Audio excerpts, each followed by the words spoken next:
Gwamnan Babban Bankin Nigeria Godwin Emefiele ya samu yayi magana. Maganganun da ya sosa mutane inda ke musu kaikayi domin kun san ana cewa yayi kaza yayi kaza yayi kaza. Na farko abin da ya fara magana akai shine akan maganar canjin kuɗi. Bara ku ji da kunnen ku.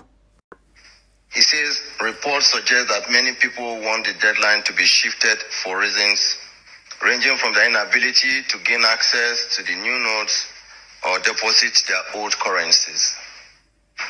I must say here that unfortunately I don't have good news for those who feel that we should shift the deadline. My apologies. The reason is because, just like the president had said on more than 2 occasions, and even to people privately, that for us 90 days, in fact, we feel is 100 days is enough for anybody who has money or the old currency to deposit it, the money in the banks.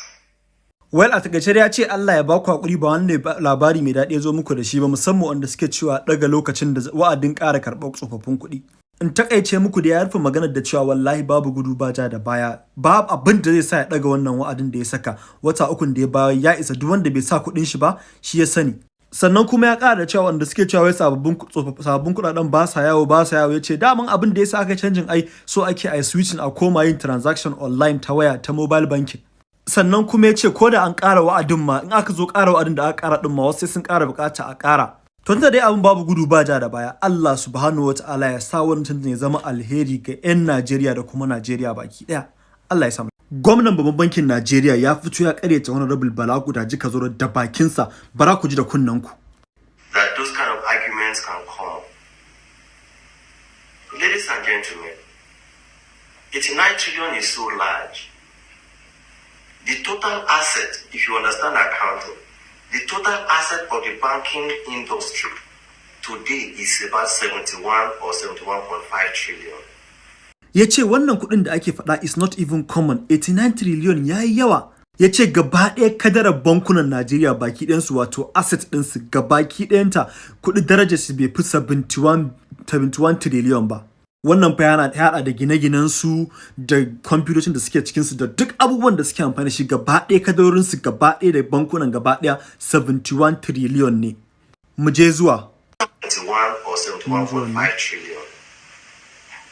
The total deposit of the banking system today is 44.498 trillion. Ya ce kuma a ajiye maganar kadarori a lissafa iyakar kuɗin da yake ƙasan ko bankunan gaba ɗaya Najeriya. Ya ce gabaki ɗayansu 44 trillion ne da 'yan kai. Shi kuma honorable yana magana kan 89 trillion, kun ga rabin ma kuɗin da ke bankunan kaga times 2 ya lissafo kenan. Mu je zuwa. System today is 44.498 trillion. So how then is it possible that stamp duty, which is 89 trillion, that is twice the deposit of banks, how possible is that? Ya ce ta yaya za a ce kuma kuɗin da ake caja wai stamp duty ɗin da aka kira ya ce ya ma fi kuɗin da ke cikin ma bankin yawa. Kuma sannan bugu da ƙari stamp duty ɗin nan fa ba a cin shi a kowane transaction sai kuɗi ya wuce 10,000. Kuma sannan idan kana transfer al misali daga UBA zuwa UBA ba a caja sai kana transfer daga UBA zuwa kamar First Bank ko wani bankin wajen haka. A takaice dai mutane da yawa sun ce abin da ya faɗa abu ne na ilimi da kuma hankali zai ɗauka, amma wasu ko mutanen sun ce a jira a ji martanin da honorable zai bayar tukunna.